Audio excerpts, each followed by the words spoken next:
26 अप्रैल 1986। दोस्तों यही वो दिन था जब एक ऐसा न्यूक्लियर डिजास्टर हुआ जिसकी वजह से उसके आसपास मौजूद सभी लोग एक एक करके रेडिएशन की वजह से मरने लगे।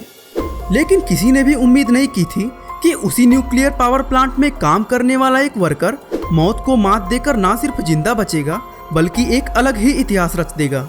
और हमारी आज की स्टोरी भी उसी शख्स पर है जिसका इतना बड़े डिजास्टर से जिंदा वापस लौटाना किसी चमत्कार से कम नहीं है। तो चलिए देखते हैं कि आखिर ये चमत्कार हुआ कैसे। दोस्तों शाम का वक्त था जहां the Chernobyl nuclear power plant जो कि प्रिपट टाउन यूक्रेन में मौजूद है। ऐसे में सभी वर्कर्स अपनी नाइट शिफ्ट के लिए आ चुके थे, जिनमें हमारी स्टोरी का हीरो साशा यूवचेंको भी शामिल था। उस रात आसमान में बादल बिल्कुल साफ था और साशा और उसके कलीग्स अपने फ्यूचर हॉलिडे की प्लानिंग कर रहे थे, जहां सभी लोग खुश थे और अपने काम को काफी एंजॉय कर रहे थे। पर यह किसे पता था कि आने वाला समय अब अपनी करवट बदलने वाला है। दोस्तों उस समय साशा की उम्र महज 24 साल ही थी और उसके घर में उसके वाइफ और उसका 2 साल का बेटा था। साशा और उसके कोवर्कर्स अपना काम अच्छे से कर रहे थे, तभी रिएक्टर नंबर 4 को टेस्ट करने का ऑर्डर आ गया। उस समय किसी को भी यह समझ नहीं आ रहा था कि आखिर इसे करना कैसे है और इसी वजह से सब परेशान हो गए। पर कमांड तो कमांड था जिसका पालन करना उनके लिए बहुत जरूरी था। इसी वजह से साशा और उसके कोवर्कर्स अपने काम पर लग गए। हालांकि कहीं ना कहीं इन सभी को पता था कि रिएक्टर में कोई गड़बड़ जरूर है, पर ऐसा कहकर वो अपने ऑर्डर को नकार नहीं सकते थे। इसलिए उन्होंने चीजों को सोच समझकर करने का फैसला किया, क्योंकि ये बात उन सभी को पता थी कि अगर हल्की सी भी चूक हो गई तो उसका खामियाजा कई सारे लोगों की जान से चुकाना पड़ेगा। और इसी वजह से उन्होंने सबसे पहले टेस्टिंग प्लान बनाया। दोस्तों शुरुआत के 2 बार जब न्यूक्लियर टेस्ट किया जा रहा था तब लो पावर की वजह से टेस्ट स्टार्ट नहीं हो पा रहा था।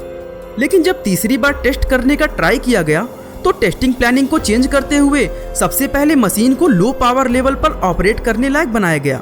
और ऐसा करते ही स्थिति हालत से जाने लगी, क्योंकि न्यूक्लियर रिएक्टर कंट्रोल से बाहर जा रहा था। लेकिन हायर ऑफिशियल्स ने इन चीजों को इग्नोर करते हुए टेस्ट को जारी रखने का ऑर्डर दिया। इसके बाद साशा और उसके साथियों ने कंट्रोल लॉट्स बटन को प्रेस किया, ये सोचते हुए कि सिचुएशन को काबू करते हुए आगे का काम स्टार्ट कर दिया जाएगा।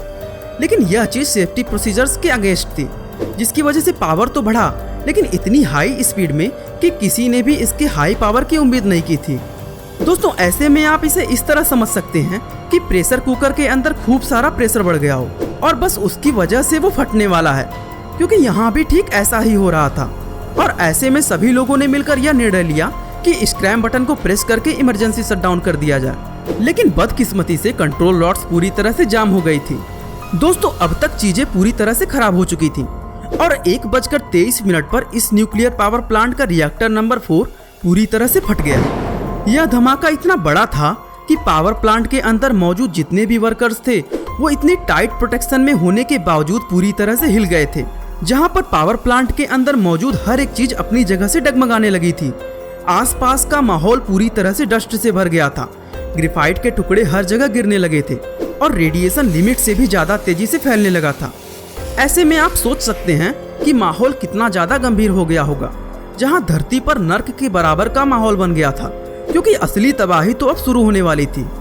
दोस्तों पावर प्लांट के अंदर काम करने वाले जितने भी वर्कर्स थे उनकी हालत पूरी तरह से खराब हो चुकी थी। यहाँ तक कि साशा जो कि काफी स्ट्रांग माना जाता था वो भी पूरी तरह से सहम गया था, क्योंकि उसके आसपास हर जगह धुंध ही धुंध नजर आ रही थी। दोस्तों जैसे ही उसने अपने कदम आगे बढ़ाए उसे किसी के चीखने की आवाज आई और जब वो पास में गया तो उसका एक कलीग जमीन पर मरा पड़ा था। और तभी साशा के ऊपर भी एक सफेद किरण पड़ी जो कि काफी ज्यादा खतरनाक था और वो लाइट कुछ और नहीं बल्कि न्यूक्लियर रेडिएशन था। वहीं साशा के कलीग्स दरवाजा खोलकर बाहर का नजारा देखना चाहते थे कि बाहर कितनी ज्यादा तबाही मची है, लेकिन डोर पूरी तरह से जाम हो गया था। और जैसा कि हमने आपको पहले ही बताया कि साशा काफी ज्यादा स्ट्रांग और ताकतवर था, जहां लोग उसे बिग बियर के नाम से भी जानते थे। और इसी वजह से साशा ने किसी तरह मैनेज करके दरवाजा खोला और बाहर का नजारा देखकर सभी हैरान रह गए। यूं तो सभी को पता था कि रेडिएशन काफी ज्यादा हाई लेवल का है, क्योंकि रेडिएशन लेवल को टेस्ट करने के लिए जिस डिवाइस का इस्तेमाल किया जाता है उसमें रेडिएशन का लेवल मैक्सिमम शो कर रहा था, जिसे देख डर लगना तो स्वाभाविक सा था। लेकिन अंदर ही अंदर सबको पता था कि वो एक ऐसा काम करते हैं जिसमें ऐसी परिस्थिति होने की संभावना होती है, और उन्हें यह भी पता था कि यह रेडिएशन सिर्फ उन्हें अफेक्ट नहीं करेगा बल्कि आसपास जितने भी लोग होंगे वो सभी इस रेडिएशन के चपेट में आ जाएंगे। और दोस्तों ठीक ऐसा ही हुआ। जहां चेरनोबिल पावर प्लांट एक्सप्लोजन का नज़ारा देखने जो लोग अपने घरों से बाहर निकले थे उन सभी को रेडिएशन ने अपने चंगुल में ले लिया और धीरे धीरे करके सभी की मौत होनी शुरू हो गई। यहाँ तक कि जो फायर फाइटर्स आग बुझाने के लिए वहाँ पहुँचे थे उनमें से अधिकतर अपना काम करते करते ही रेडिएशन की वजह से मारे गए। वहीं दूसरी तरफ सासा की भी हालत खराब होने लगी थी, जहाँ उसके साथ के कलीग्स धीरे धीरे बेहोश होकर जमीन पर गिर रहे थे। उतने में सासा को भी पता चलने लगा था कि उसके बॉडी के अंदर कुछ दिक्कत आ रही है, जिसकी वजह से वो एक जगह जाकर बैठ गया।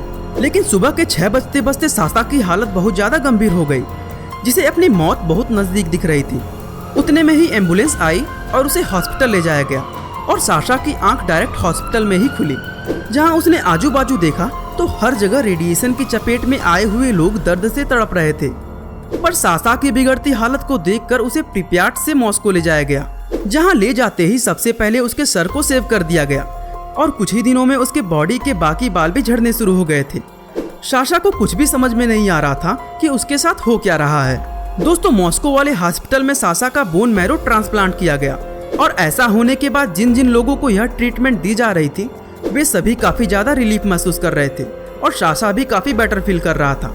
लेकिन वो कहते हैं कि तूफान आने से पहले की शांति बड़ी अच्छी लगती है। ठीक यहाँ भी वैसा ही था, क्योंकि आने वाले समय में क्या होने वाला था किसी को कुछ भी नहीं पता था। और एक दिन जब साशा सोकर उठा तो उसने देखा कि उसकी बॉडी का आधा हिस्सा पूरी तरह से डैमेज हो गया था। दोस्तों ऐसा इसलिए क्योंकि जब उसने बाहर का नज़ारा देखने के लिए दरवाजा खोला था तो उसका वो हिस्सा रेडिएशन की चपेट में डायरेक्ट आ गया था। दोस्तों साशा की बॉडी धीरे धीरे काली होनी शुरू हो गई थी और वो किसी मॉन्स्टर से कम नहीं लग रहा था। लेकिन वो काफी लकी था क्योंकि उसके ऑपरेशन की वजह से उसकी हालत में काफी सुधार आया। जहां उसके साथ के बाकी लोगों को कहीं अपनी आंखें खोनी पड़ी तो कहीं उनके हाथ पैर कट गए। पर एक परेशानी तो साशा को भी था और वो था उसका हाथ, जिसे 7 सालों तक बैंडेज करके रखा गया था। और दोस्तों अभी भी साशा बताते हैं कि वो अपने हाथ देख नहीं पाते क्योंकि ऊपर की स्किन पूरी तरह से डैमेज हो गई है। पर दोस्तों कुछ भी कहिए, साशा की जिंदगी बच गई थी और इन सब चीजों में इनकी वाइफ ने इनका काफी साथ दिया था। पर बाकी लोग इन्हें ह्यूमन बॉम्ब की तरह देखते थे क्योंकि सबको लगता था कि इनके अंदर का रेडिएशन इन्हें भी इन्फेक्ट कर देगा। दोस्तों ठीक ऐसा ही डिजास्टर हमारे भारत की भोपाल गैस ट्रेजेडी में भी हुआ था, जिसमें कई सारे लोग मारे गए थे। बाकी दोस्तों अब वक्त है आपसे अलविदा कहने का। उम्मीद है आपको हमारी आज की यह वीडियो काफी पसंद आई होगी। बाकी आपका इस डिजास्टर के बारे में क्या कहना है हमें कमेंट कर जरूर बताइएगा। और ऐसे ही इंटरेस्टिंग वीडियोस को लगातार देखने के लिए हमारे चैनल को लाइक, शेयर और सब्सक्राइब करना ना भूलिएगा। आपका बहुमूल्य समय देने के लिए बहुत बहुत धन्यवाद।